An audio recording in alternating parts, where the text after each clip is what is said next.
नमस्कार। आपका अखबार के YouTube चैनल पर आपका स्वागत है। मैं हूं प्रदीप सिंह। आज बात करेंगे पिछले 7 साल में पहली बार मोदी और अमित शाह, प्रधानमंत्री नरेंद्र मोदी और अमित शाह दोनों के लिए एक राजनीतिक अग्नि परीक्षा का समय आ गया है। इतनी कठिन परीक्षा राजनीतिक फैसले के लिए उनके सामने शायद इससे पहले नहीं आई। क्या है वो परीक्षा, वो आगे बताते हैं। पहले ये देख लीजिए कि पिछले 7 साल में इन दोनों नेताओं ने मिलकर बीजेपी को पूरी तरह से उसका कायाकल्प कर दिया, उसका सामाजिक आधार बदल दिया, उसका सोचने का ढंग बदल दिया, उसकी सरकारों के कामकाज का ढंग बदल दिया, उसकी छवि पूरी बदल दी। और जिस तरह से, और ये सब करते हुए जो पार्टी की कोर आइडियोलॉजी है उससे कोई समझौता नहीं किया, उससे कहीं डिगे नहीं। कोर इश्यूज जो थे उनको दरकिनार करने की बजाय, जैसे पहले 98 में किया गया था सरकार बनाने के लिए केंद्र में, कि उसको बैक बर्नर पे डाल दिया गया था, ऐसा नहीं किया। 370 को जम्मू कश्मीर से हटाया, अनुच्छेद 370 को 35A को हटाया। उसके अलावा ट्रिपल तलाक पर कानून ले आए और राम जन्मभूमि का मामला सुप्रीम कोर्ट से सुलट गया और मंदिर बनना शुरू हो गया, जिसकी किसी को उम्मीद नहीं थी कि अगले 10, 20, 50 साल में भी ऐसा हो पाएगा। वो सब काम इस तरह से किए कि आज वो पीछे मुड़कर देखने पर बहुत आसान लगते हैं। इसी तरह से पार्टी में भी किया। लाल कृष्ण आडवाणी और मुरली मनोहर जोशी को रिटायर करना ये कोई आसान काम नहीं था। जो आज बहुत सहज लगता है, बहुत ही कठिन काम था। खासतौर से लाल कृष्ण आडवाणी, जिन्होंने इस पार्टी को, आज जो भी लोग हैं दूसरी पीढ़ी के लोग, वो उनको बनाया है, उनको खड़ा किया है। अब क्या हुआ उसमें, उस डिटेल में नहीं जाऊंगा कैसे हुआ, कि लाल कृष्ण आडवाणी की स्थिति क्यों बनी, वो सब अलग मुद्दा है।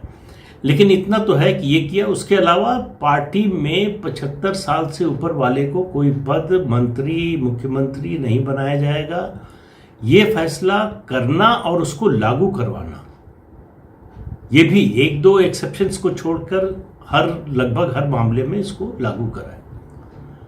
ये आसान काम नहीं थे। इसी तरह से सरकार ने आर्थिक मोर्चे पर जिस तरह के कदम उठाए, बड़े फैसले किए, चाहे वो नोटबंदी का हो, चाहे जीएसटी का हो, बैंक्रप्सी का कानून हो, 20 ऐसे फैसले, वो सब किए। लेकिन एक फैसला, एक समस्या जो है वो ये उनकी राजनीतिक अग्नि परीक्षा होगी।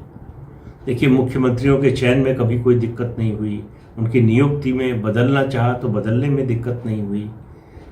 लेकिन क्या कर्नाटक में बीएस येदियुरप्पा को पार्टी हटा पाएगी मुख्यमंत्री के पद से? ऐसा नहीं है कि येदियुरप्पा जो है वो विरोध कर रहे हैं या विद्रोह कर रहे हैं, ये स्थिति नहीं है। पार्टी में जो गुटबाजी है वो अलग विषय है, उसका इस फैसले से सीधा कोई संबंध नहीं है। हालांकि कारण है, लेकिन बहुत से कारण हैं उनको हटाने का। एक तो है उनकी उम्र, उनका स्वास्थ्य, और दूसरा पार्टी को ये दिख रहा है कि अगला चुनाव जो विधानसभा का होगा 2023 में, उस समय तक वो 80 की उम्र पार कर चुके होंगे। यही जो मैं एक्सेप्शन की बात कर रहा था, येदियुरप्पा के मामले में हुआ, जब 2018 के चुनाव के बाद फिर 19 में मुख्यमंत्री बने वो, तब उनको मुख्यमंत्री बनने दिया गया। उसका कारण यह है, कर्नाटक में पार्टी को जमीन से यहां तक पहुंचाने में सबसे बड़ा योगदान अगर किसी नेता का रहा है तो येदियुरप्पा का रहा है। तो इसलिए पार्टी के लिए उनको हटाना इतना आसान नहीं है, एक बार कर चुकी है। आडवाणी जी के समय में उनको हटाया गया था और मुख्यमंत्री पद से हटाया गया, बाद में उन्होंने पार्टी से इस्तीफा दे दिया और उसके बाद भारतीय जनता पार्टी जमीन पर आ गई। तो कर्नाटक में इतिहास है। लिंगायत समाज जो है उसकी आबादी 16% है। बाकी जाति समूहों में की बात करें तो उनमें सबसे बड़ा जाति समूह है, लेकिन 16% आबादी इतनी बड़ी नहीं है कि जिसमें सब कुछ निर्भर हो, लेकिन उनका प्रभाव उससे बहुत ज़्यादा है। कर्नाटक में करीब 4000 मठ हैं और इनमें से ज़्यादातर वीर शैव लिंगायत समाज के मठ हैं। और लिंगायतों का समाज पर बड़ा असर है। उनके एजुकेशनल इंस्टीट्यूशंस हैं, उनके फाइनेंशियल इंस्टीट्यूशंस हैं और संस्थाएं चलाते हैं, दूसरे सामाजिक काम करते हैं। तो इसलिए उनके प्रभाव का दायरा बहुत है। 224 विधानसभा की सीटें हैं कुल कर्नाटक में, उनमें से कहते हैं कि 140 पर लिंगायतों की प्रेजेंस है और 90 सीटें ऐसी हैं जहां वो निर्णायक भूमिका में है। यही कारण है कि जब राजीव गांधी ने अपमानित करके वीरेंद्र पाटिल को हटाया था मुख्यमंत्री पद से, उसके बाद से लिंगायत समाज का मोहभंग हो गया कांग्रेस से। लिंगायतों के वोट कांग्रेस को उसके बाद नहीं मिले। ये 89 की बात है, तो 3 दशक से ज़्यादा हो गया। कांग्रेस इस उम्मीद में रहती है कि उसे लिंगायतों का फिर से समर्थन मिले, वो मिला नहीं। इसीलिए इस मौके का फायदा कांग्रेस पार्टी भी उठाना चाहती है। अब मुश्किल क्यों है मोदी और शाह के लिए? मुश्किल ये नहीं कि येदियुरप्पा मना कर रहे हैं, वो पद छोड़ने से इनकार कर रहे हैं। अभी दिल्ली आए थे, मिलकर सब नेताओं से गए, वो राजी हैं, पद छोड़ने को तैयार हैं। उम्मीद की जा रही है कि 26 जुलाई को उनके 2 साल पूरे हो रहे हैं इस कार्यकाल के, और उसके लिए उन्होंने एक विधायक दल की बैठक भी बुलाई है। उम्मीद है कि शायद उसमें इस्तीफा दे दें। लेकिन इस बीच में दूसरे घटनाक्रम तेजी से चले। वीर शैव लिंगायत मठों के संत आकर उनसे मिल रहे हैं। अभी 12 मठों के संत मिले हैं कल, और उन्होंने पूछा कि हुआ क्या है, तो उन्होंने सिर्फ येदियुरप्पा ने इतना कहा कि मैं पार्टी हाई कमान के फैसले को मानने से इनकार नहीं कर सकता, मुझे उनका फैसला मानना पड़ेगा। इससे आगे उन्होंने कुछ बताने से मना कर दिया। लेकिन संतों की ओर से, मठों की ओर से क्या कहा गया कि हम लोग येदियुरप्पा के साथ खड़े हैं। और अखिल भारतीय वीर शैव महासभा है, जो जितने ये मठ हैं उनका एक अम्ब्रेला संगठन है, उसके जो अध्यक्ष हैं, हालांकि वो कांग्रेस के नेता हैं, शिव शंकरप्पा, उन्होंने कहा कि जब तक येदियुरप्पा हैं बीजेपी में, तब तक बीजेपी कर्नाटक में है। जिस दिन वो चले जाएंगे मुख्यमंत्री पद से, बीजेपी चली जाएगी। तो बीजेपी को पता है कि येदियुरप्पा का अपमान करके या उनकी मर्जी के खिलाफ बहुत जाकर ये संदेश देकर कि उनको हटा दिया गया, बर्खास्त कर दिया गया, ये अगर मैसेज गया तो बहुत बड़ा राजनीतिक नुकसान होने वाला है। और मठों की भूमिका का हाल ये है कि उन्होंने घोषणा की है कि अगले कुछ दिनों में बेंगलोर में 300-400 संतों की सभा होगी, जिसमें उनका समर्थन किया जाएगा। लेकिन जो इंटरनल डायनेमिक्स हैं, उनमें 2 विधायक ऐसे हैं बीजेपी के जो लिंगायत समुदाय से आते हैं, और वो येदियुरप्पा के खिलाफ हैं। लेकिन वो कोई बड़ी बात नहीं है। दरअसल पिछले अपने कार्यकाल में मुख्यमंत्री पद के येदियुरप्पा ने इन मठों और धार्मिक दूसरे संस्थानों को खुलकर अनुदान दिया, उससे उनको बड़ा फायदा मिला है। ये भी एक कारण है। दूसरा एक और कारण है कि उनके छोटे बेटे जो हैं वो इन मठों से जो है लगातार संपर्क में हैं, लगातार सक्रिय रूप से इनसे जुड़े हुए हैं, वो उनके लिए समर्थन जुटा रहे हैं।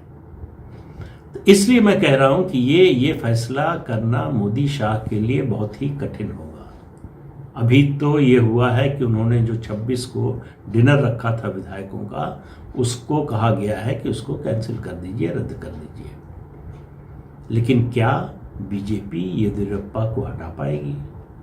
क्या मोदी शाह बिना किसी मनमुटाव के लिंगायत समुदाय को नाराज किए बिना नेतृत्व परिवर्तन कर सकते हैं कर्नाटक में? फिर सवाल आएगा कि होगा कौन? अब एक बड़ा दबाव होगा कि इसी लिंगायत समाज से ही किसी और को बनाया जाए। दूसरी सोच जो अभी तक पार्टी की रही है, खासतौर से पिछले 7 साल में, कि ऐसे व्यक्ति को बनाया जाए जो किसी प्रभावशाली जाति समूह से ना आता हो। तो चुनौती ये है कि नेतृत्व परिवर्तन के साथ साथ जो जनाधार है वो बना रहे, खासतौर से लिंगायत समुदाय उससे जुड़ा रहे। इस सारे घटनाक्रम को देखते हुए कांग्रेस पार्टी को अपने लिए अवसर नजर आ रहा है। अचानक कांग्रेस पार्टी में जो लिंगायत नेता हैं या उसके अलावा भी जो नेता हैं, वो सब येदियुरप्पा के समर्थन में खड़े हो गए कि उनका अपमान हुआ, उनको हटाया गया, तो ये बर्दाश्त नहीं करेंगे। अब कांग्रेस को लग रहा है कि ये उनका वीरेंद्र पाटिल मूवमेंट है। जिस तरह से वीरेंद्र पाटिल को मुख्यमंत्री पद से हटाया गया था और उसके बाद लिंगायत नाराज होकर बीजेपी के साथ चले गए, अब ये मौका है उनके लिए, अगर इस कार्ड को ठीक से वो खेलें तो उनके लिए ये मौका हो सकता है कि कांग्रेस के साथ वापस आ जाए लिंगायत समुदाय बीजेपी से नाराज़ होकर। इसलिए मैं कह रहा हूँ, जो राजनीतिक अग्नि परीक्षा की मैंने बात की वो इसीलिए कह रहा हूँ कि ये समस्या, इस तरह की समस्या और इस प्रपोर्शन की समस्या अभी तक मोदी शाह के सामने राजनीतिक रूप से नहीं आई थी। ये बाहर से किसी अपने विरोधी दल से लड़ाई का सवाल नहीं है, चुनाव जीतने का सवाल भी नहीं है। अभी चुनाव अभी 2 साल बाद होने हैं। इसलिए येदियुरप्पा किस तरह से जाते हैं इस पर निर्भर करेगा कर्नाटक में भारतीय जनता पार्टी का भविष्य क्या होगा, क्योंकि भाजपा को पता है कि दक्षिण का ये अकेला द्वार है भाजपा के लिए।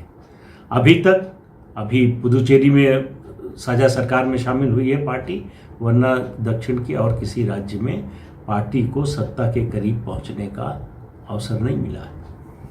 तो इसलिए वो दक्षिण के इस राज्य में अपना जनाधार नहीं खोना चाहेगी। लेकिन कैसे? येदियुरप्पा खुश होकर जाएंगे? क्या पार्टी उनकी सारी शर्तें मान लेगी? वो चाहते हैं उनके दोनों बेटों को एडजस्ट किया जाए।